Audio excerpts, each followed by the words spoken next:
Hello folks, welcome to another Besides the Norm podcast. Another WTF moment for us. Indeed. We have on the line Lawrence Krauss, unbelievably. How are you doing, my friend?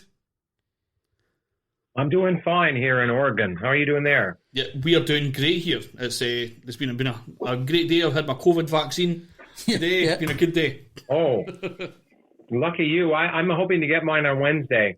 Okay, nice. Do you know which one?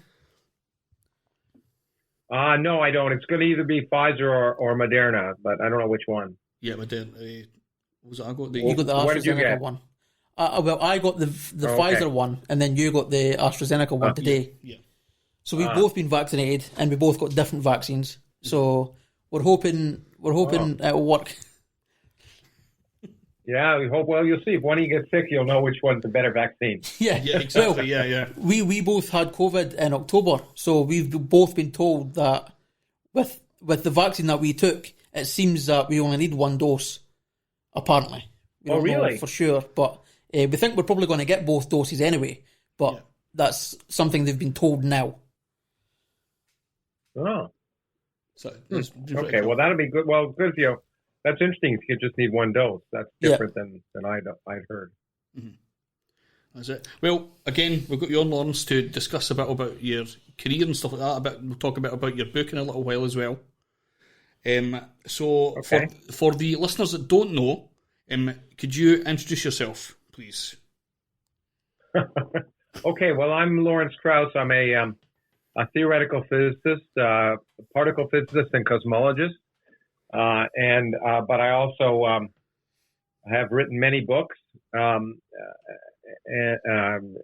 books, ranging from the physics of Star Trek to Universe from Nothing, both of which were, I guess, New York Times bestsellers. And my newest book is The Physics of Climate Change, which just came out this last month.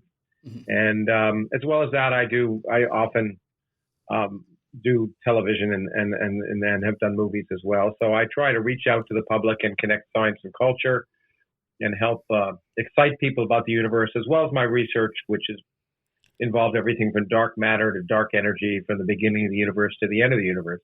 Mm-hmm. So the first way I found you, and I assume this was a lot of people, was from your atheist debates. I should have said that. I also, sorry, go on. In fact, I should have said that. Yeah, anyway, you can repeat it. You can talk about that, my atheist hat. So you're quite prominent amongst the, I don't know how it's said, the online atheist activist community? Pawning Christians, man. Just pawning them. Just owning them, yeah. How would you describe that? I made it. One of the movies we made was about me and Richard Dawkins following us around the world, called The Unbelievers, and I think that kind of raised the profile internationally in that regard. I don't spend a lot of my time thinking of myself or classifying myself as an atheist for many reasons. One is it's sort of ridiculous to classify yourself by the things you don't believe in. Yeah. Then I'd have a very long list. But also, it's not what's really important to me. What's important to me is getting people interested in the real universe, because the real universe is so fascinating that you don't need all the nonsense. So in that sense, I've gotten involved in it because I don't want people, dogma or superstition, to get in the way of understanding or appreciating the actual universe. Mm-hmm.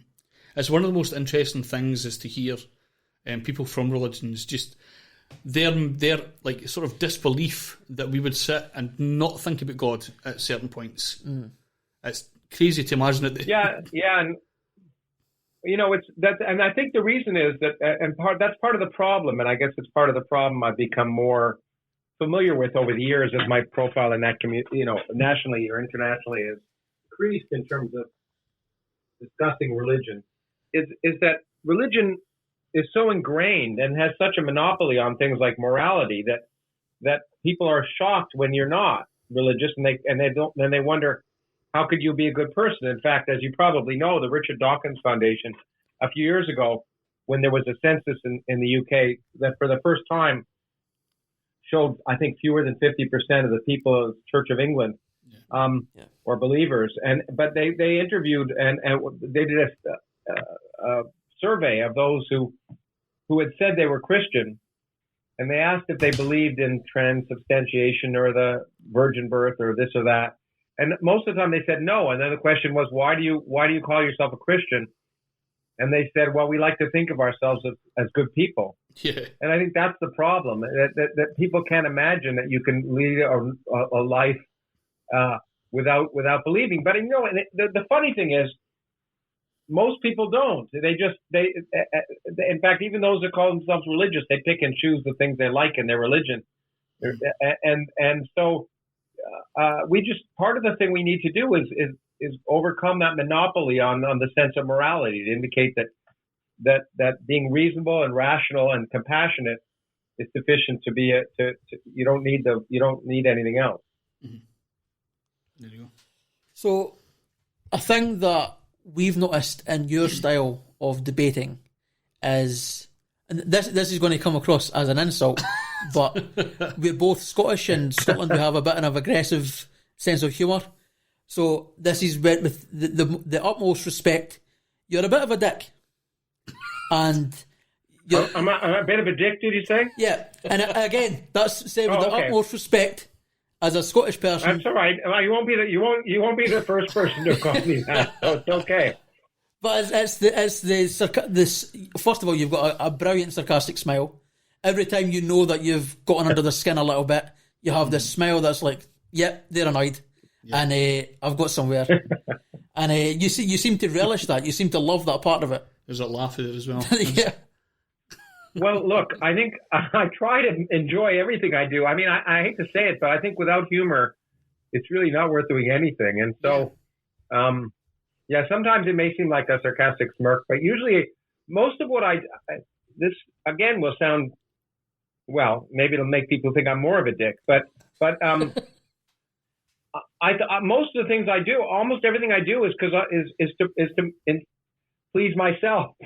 I mean, it's because I enjoy it. I think that's true for most people, but we don't tend to say that. I mean, I wouldn't be doing physics if I didn't enjoy it. And so, I think it's, and I wouldn't even be involved. And I must admit, sometimes I don't enjoy the debates, but the notion of having an intellectual discussion and the challenge is enjoyable. And so anyway, it's not always a sarcastic smirk, but I know what you mean. Yeah.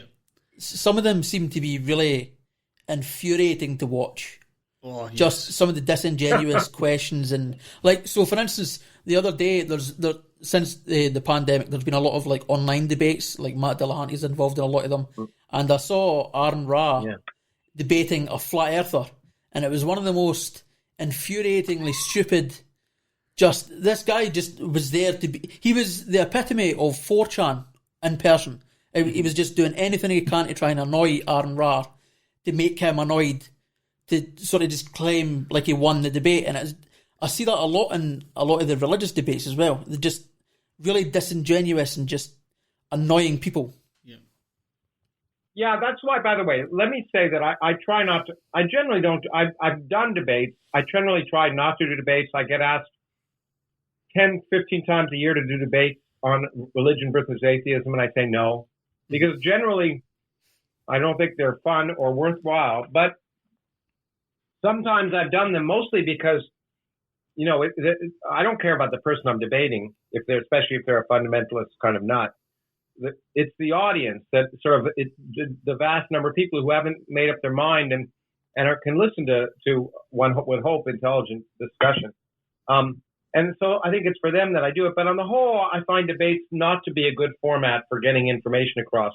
They're generally rhetorical platforms where like any presidential debate here, it's just you score points, and it's really not as much fun as having a real dialogue, which I do prefer to have rather than a debate format. So sometimes even when I'm discussing things with religious people, I prefer to have a dialogue. Although I will say I just did a debate remotely in the United Kingdom for the Oxford Union. And the debate was the premise of the debate was, we are all religious. And to their surprise, I chose to be on the side that agreed with that premise, which put me on the opposite side from my old friends like Michael Shermer or the various people that you know of in the UK. But my point was that I think everyone is religious by nature, and that's the reason we need science, is to overcome it. If people didn't want to believe, then everyone would be a scientist. But science is a set of tools we've learned that help us overcome our natural tendency to fool ourselves. And again, this was one of the whole reasons that we set up. I don't know how much information you have about what we're doing this month, and it's Science Month for us on this podcast. We've had like virologists, epidemiologists, like kids science teachers, a whole mixture of different people, and Europe was included in that as well. The whole idea is to get science out there to like a mass of people. And I think that's one of these great things. Well, I'm in favor of that, obviously. Yeah, we need to, because what the point about it is that science is a vital part of our culture, and people don't realize that. And it's not just, you don't have to be a scientist to enjoy science, but more importantly, the reason to praise science is not some abstract reason. It's just it works, and it's the way we need to. Hold on. Sorry, that was my phone. It's what we need to overcome the challenges, or to meet the challenges of the 21st century. So speaking of science, how did you get into theoretical physics? What made you go into that area of science? Well, actually, it's one of the reasons I write books. What got me excited about science? Well, first, to be frank, my mother wanted me to be a doctor, and she made the mistake of telling me doctors were scientists. And so I got interested in science very early on when I was a young person, but mostly by reading books by scientists or about scientists. I remember reading about Galileo when I was 10 or 11, and that had a huge impact. And then books by Isaac Asimov and Richard Feynman, Albert Einstein, and actually Sir James Jeans, a British astronomer, physicist, and philosopher, I guess. And I think having teachers who encouraged me, I went to several summer science programs, but one of the reasons why I write, well, and also being able to attend lectures by some well-known scientists. So one of the reasons why I write books and I do public lectures is in some sense to return that favor and it always makes me happy when I see some young person, or now, since I'm older, some not so young person who says, your lectures or your books really would turn me on into science, and that's just a joy. So were you ever interested in maybe getting into chemistry or biology or anything else, or was it always physics? Oh, what? Oh no. First, since I wanted to be a doctor, biology I thought was something I should be interested in. For some reason, even though I thought I should be interested in it, what got me interested was always the fundamental stuff about atoms and the fundamental forces. So I knew I was interested in that stuff, but I kind of, and the other area was sort of what we would now call neuroscience. I didn't know what neuroscience was when I was younger, and since neither of my parents finished high school, what I thought I would become is a brain surgeon, because I thought that was neuroscience, and I got interested in that. Neuroscience and psychology. So I read about that, but I knew, but even in the midst of that, it's kind of interesting. My fundamental fascination was always with the fundamental structure of matter, and I had a chemistry set, but I built models of atoms, and finally I think it was just a matter of convincing myself that I really wasn't interested at the time in biology. Now I've become much more interested in biology, but when I was growing up, at least in high school, biology was eminently boring, at least for me. It was like memorizing the parts of a frog and things like that. And of course, the revolutions that have taken place in biology in the last 40 or 50 years have changed that field incredibly. And in fact, even when I must admit, at one point during my PhD at MIT, I as often happens, I think during your PhD, I became kind of disillusioned. I was doing fundamental particle physics, pretty mathematical stuff, and at the time, I didn't know if it was the right area, and so I considered doing a joint MD PhD and doing biophysics, but that only lasted a little while, and then I went on, and I'm happy to say that I chose a field which has no practical significance whatsoever. It's interesting that you said that about cosmology and particle physics. It's interesting that you said that about biology, because in Scotland, it might be the same elsewhere, you sort of get to choose between chemistry, physics and biology, and that's pretty much it. And then biology seems to be the boring stuff. Physics seem to be and too intimidating. If you don't feel that you're smart enough, you don't go to physics. And then so most people sort of go for chemistry because they see that as we get to blow stuff up, we get to play with chemicals and stuff like that. Is it sort of similar, similar to them? Well, the experiments in chemistry in high school are always more interesting than the physics experiments, because physics experiments, you tend to roll things down an inclined plane and do boring things like that. Yeah. But in the United States, I don't know if it's the same there, but one of the big tragedies in the United States, and I sort of have spoken out about this, and a colleague of mine who's now deceased, Leon Letterman, who won the Nobel Prize in Physics, both of us have spoken out, and he did some work in Chicago to change things. But in the States, you take biology first, and then chemistry as an option, and then finally physics. But by then you don't have to take it, and so most people never get to physics. And it's unfortunate. The order is unfortunate because chemistry is the basis of biology, and physics is the basis of chemistry. So the proper order to take those things in should be physics first, then chemistry, then biology. But I think what they assume is because biology is kind of touchy-feely, there's animals you're used to, and it sort of seems more natural that they do it, and less intimidating, they do it first. But it's unfortunate because then there's with obviously in biology you need to know about chemistry, how the chemistry of molecules in order to understand metabolism and reproduction and all sorts of things. But in order to understand that, you have to understand energy, which is physics. So it's the wrong order, but I understand it. And unfortunately, we also teach physics as if, it's only those kids who have some mathematical aptitude, they're whiz kids or something, that should be in physics. And I think that's unfortunate too, because the mathematical, while it is true to be a physicist, you have to have a competency in mathematics and a comfort level in mathematics. But that's to be a physicist. To be able to work through high school physics, it involves a level of mathematics that I think we should expect anyone should be able to do, at mostly adding, subtracting, multiplying, dividing, and a little bit of algebra. And it's a shame that if we can't even assume that. But we make it seem as if it's, and I think physicists are part of the problem too, because we want to seem like we're so smart that we make it seem like, these complicated formulas are something that only we, the initiated, can understand. And you can certainly understand and appreciate a great deal of physics, even without any mathematics at all. But of course, more so with a little bit of mathematics. I mean, in my new book, for example, there's a little bit of mathematics, but nothing that you couldn't do in high school. And some people I know will suddenly be intimidated when they see something that has an equal sign in the middle of it, but instead of just language. But it's very basic. And I think for example, the central piece of climate change science is the equation energy in equals energy out. And that's something I think, for a system that isn't changing in temperature, energy in equals energy out. That's something I hope everyone at some fundamental level can understand.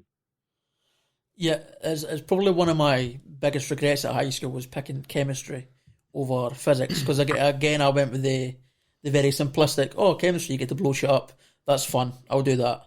And I sort of regret not going into physics, because a friend of ours is a physicist, and his job is to find landmines using bees. And to me, that's like the coolest job in the world. Yeah. This guy's a physicist, and that's what his job is. He's finding bombs with bees. And if you could do that in physics... I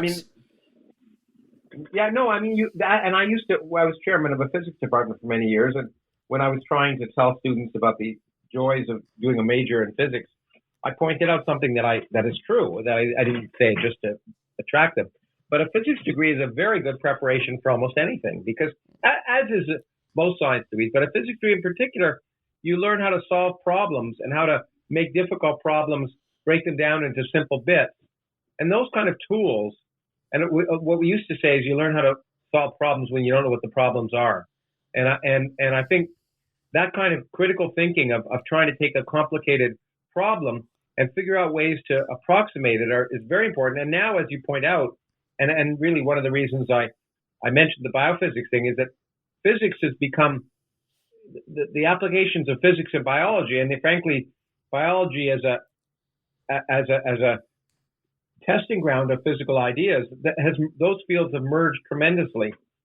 And so there's a lot of physics now that's being done that you might not have called physics before. And I think it's important that the fields merge, that the 21st century disciplines aren't the same as the 19th century disciplines. But it's pretty darn cool. You're right. And then as far as chemistry is concerned, and I'm going to put on my smirking smile since you can't see me right now, is I like to when I teach even introductory physics and we get to quantum mechanics, I like to point out that, as I say in today's lecture, we're going to do all of chemistry because the Schrödinger equation, once you have it and you know basically its details, all the rest of chemistry just sort of falls out. So in principle, you can do all of chemistry, at least the basics of it in a 1 hour lecture, and the rest is just details. I think a huge thing for me was in your book, A Fear of Physics, was I think it was a critical thinking skill that you taught, was that it's sometimes better to be wrong but accurate in how you work out the problem than it is to be accurate with small details but wrong about the big picture. Does that make sense? I think I might have explained that badly. Well, no, I mean, the point is, it's really an important point in that physics never has a complete description of reality. Every time we look at a problem, we're making an approximation, which means we're throwing the information out, and it means whatever our solution is not an exact replication of the problem. But we throw out the hard part, and it's very hard for students, is to throw out things they don't need and to just try and concentrate on the essential bits. And of course the joke at the beginning of the book is to assume a cow is a sphere, which may seem ridiculous, except there's a lot about the properties of cows you can understand, assuming they're spheres. And I think, and so you don't need to know the detailed shape or what it's made of or its metabolism and all sorts of things to understand certain scaling relations. So the fact that we are always approximating reality and never getting an exact, there's nothing in physics that's absolutely true. And by absolutely true, I mean true at all scales of energy and time. Every theory we have, even the best physical theories we have, are approximations that describe nature extremely well on a certain scale of size or energy, and at other scales they don't work. But so the fact that even the best theory we have, something called quantum electrodynamics, which is part of the standard model of particle physics, you can make predictions that agree with observations to 13 decimal places. So there's nowhere in anywhere in science that you can do that with that level of accuracy, except in that area. From a fundamental theory, make a prediction that agrees with 13 decimal places. But even that theory is only an approximation of nature. And I think that the idea of teaching people to try and throw things out and make difficult problems simpler is really important. And that kind of tool that you learn about in physics can obviously be used in the rest of the world. We do students a disservice by giving them problems in class that they can solve exactly. And then we give them PhD problems that they sometimes can solve exactly. Because in the real world, whether you're a physicist or a lawyer or working for the government or an engineer or whatever you are, almost nothing in the real world can be solved exactly and completely. You have to make an approximation. You have to try and solve it approximately or solve part of the problem and then find out what things you can't solve and then move on to other problems you can. If you're a business person, often what you find is the product you were creating isn't the product you think that ultimately isn't the right one, and you have to sort of stop and regroup and maybe realize that the idea you had might be applicable to a different problem. And so this notion of that we give students that some things that the world can be understood completely and exactly is really in some sense a disservice, because it just doesn't happen in physics or in the rest of human interaction. No question. So I guess we'll move on to the... Actually, no, I've got one more question. This was a passing comment you made in one of your debates, and I was just curious why you dislike the multiverse theory. Well, the multiverse theory is a Oh no, I don't. I don't dislike the multiverse theory. It depends which multiverse you're talking about. I think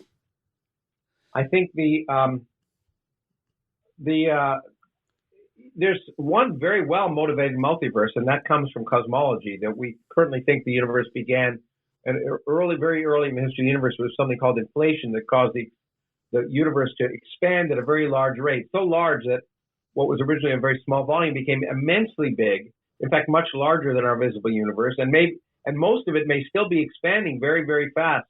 But out of that space, almost like a seed, our universe, our Big Bang emerged, and that means there's probably if that's true, most of space is outside of our universe, and there are other universes that are maybe being created right now, and other universes that are collapsing, and so that multiverse is very well motivated. But string theory provides another multiverse, which is the notion that there are extra dimensions in nature, and our four-dimensional space, 3 space plus 1 time, is kind of like a slice in a higher dimensional universe, and there can be many other slices that are separated maybe by very small distances in some extra dimension we can't detect. And it's an interesting idea, but it's an idea that hasn't, in my mind, yet demonstrated itself to necessarily be true, and the hype over it is what discouraged me. And so, even though it wasn't badly motivated, in fact, I wrote a book about it called "Hiding in the Mirror." There's good reason to explore such theories, but the incredible hype that made it seem like that was the theory of nature, and we were already at the cusp of a theory of quote unquote everything. I don't like that kind of hype, and so that's why I kind of argued against it. Right. Okay. But I do think that if you asked me to make a bet or to ask what's most likely, I would say it is most likely that we live in a multiverse, but an inflationary one, namely where our space is just some small region in a vastly bigger multiverse, which may have other universes, even with different laws of physics in them. See, this is why I always add in an extra, random question just off the cuff. Would you get explanations like that? A wee mind blower from here again. So let's move on. I hope so. I hope it wasn't just confusing. Well, I mean, I didn't know there was 2 different theories, so that already sort of blew my mind. Good. But my work here is done. Yeah. Well, this is what I've said in pretty much every podcast now, that there's always either a stat or a fact that comes out that I'm just like, oh, that's totally wasn't even in my brain in the slightest, and now I know something. So yay science. Let's move on to the Physics of Climate Change book. This is just there was a setback with the release dates because of the pandemic, right? Yeah, exactly. It was delayed until it came out last week in the States. Yeah, in hardcover. Yeah. So I've had a quick skim. I had a couple of skims through, and tried to get a couple of bits that sort of piqued my interest a bit extra, so that we could ask a few questions just to get some explanations. So at the start of the book, you talked about the fact that you were speaking about climate science without being a climate scientist, and you said that it should be simple enough that you could explain it to other people who are also not climate scientists, and that was interesting. And I was wondering if, with that in mind, do you think people like Greta Thunberg tend to have more of an impact on people's lives using emotion and passion, as opposed to science educators who use sort of like graphs and figures and stuff like that? And whether that's a good thing or not? Oh, well, that's a really good question. And there are lots of bits to it, so I've got to parse it. I think in general, emotion has a bigger impact than science, and in a sense, I wish it didn't, but I can understand why. And in fact, when I wrote this book, a number of publishers, most mainstream publishers, in fact, some of whom published my earlier books, said to me, "No, we can't publish this book because it's not emotional enough, and we want a book about doom and gloom. That will sell." And I said, "Well, that's not the book I want to write." And I understood it. I mean, it's, lots of things sell. Doom and gloom, violence, sex, those things sell. Yep. And so it's understandable that emotion works. Now, having said that, it doesn't mean emotion is always bad. Sometimes to get people to respond, or at least to think about things enough to begin to explore the realities, you sometimes have to shock them. And so sometimes, shocking people with is a good thing. On the whole, I do worry now that I've been involved more in climate change as a result of the book and speaking more about it and hearing the kind of responses that people have, that the shock value, it probably helps in general, but what it does do is it causes a lot of people to think, oh, well, this is all just, to be incredibly skeptical, and then think that the rational science is somehow just the same kind of hype. And so it's kind of like crying wolf, as we say here. If you keep saying the world's going to end tomorrow and it doesn't end tomorrow, then people stop believing you after a while. And I think I'm concerned about the fact that some people on the left, I mean, it used to be that the right was against climate, didn't believe in climate change, and the left did. But I'm a little worried that some people on the left are overstating the case, and it doesn't help the case at all. Yeah. I think Greta Thunberg, on the whole, has been good in the sense that what she did was, I think, raise people's awareness. Now, what you need after that is something that then couples you to reality and isn't so extreme. And that's one of the reasons. That's the real reason I wrote this book, is that there's no policy discussions in the book, and it doesn't say the world is going to end in a decade or anything like that. It's just about the science behind it. Because my feeling was that there are a lot of people who are skeptical, as you point out, and if I write a book that says, well, you really have to do this, this, and this in order to stop climate change, then they're going to be said, I don't want to be told what to do. In fact, my friend Penn Jillette, who's a magician, is very much that way, and I had him in mind. Yeah. And I wrote this because I knew what he wanted was a book that would just tell him the facts and the science, so he could make up his own mind. And that's why I think it's important that we don't overstate the case. Because I think on the whole, especially with young people, happily, we're seeing a generational change. I think we're seeing the younger generation has kind of already accepted that climate change is a problem. I mean, older people, it's split among older people, but it doesn't matter. As I've often said, the famous physicist Max Planck once said that physics proceeds one funeral at a time, which meant that the older people die and the new concepts come up, and I think it's true. So if the young people already kind of are sympathetic or accept that there's a problem here, what you then want to do is you want to talk about the real problems are, because rational public policy depends upon understanding the reality, not the hype.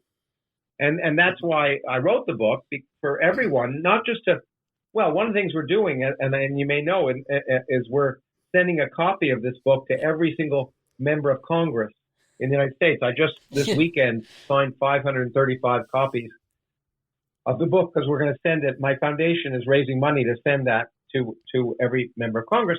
The hope being, whether they're Republican or Democrat, right wing, left wing, or whatever, that they might actually want to understand the underlying realities. Whether or not they want to respond with government action is up to them, but at least they should understand the situation. But also members of the public, because if you're talking to your family or your friends or your children or in your church, if you go to church, it's nice to have some sense of the realities of the actual arguments, so you can have a more informed discussion.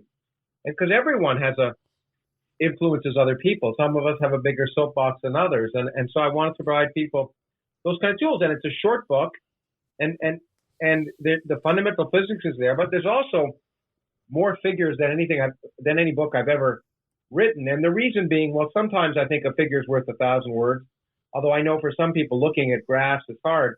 But what I wanted to do was show the figures, and then also at the end of the book, provide the places where you could get them. They're pretty well, almost all of them you can get online, so people would know where to turn to if they want to follow up on things. So anyway, that's a long answer to your question. I think it sometimes takes all types. It's like talking about atheism.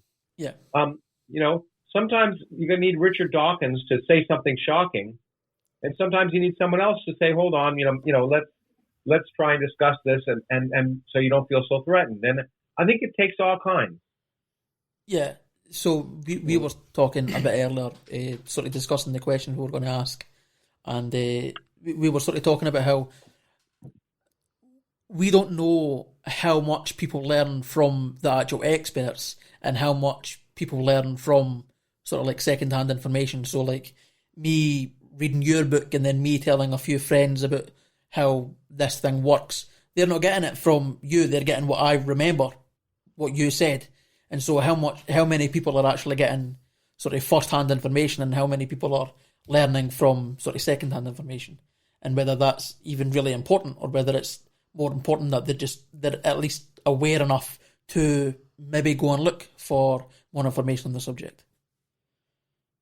Well, look, you make a very good point. It's true about every time I write a science book, I know that in some sense what people are getting from it or what they're saying is what they get from it, which is not always what I'm saying. Yeah.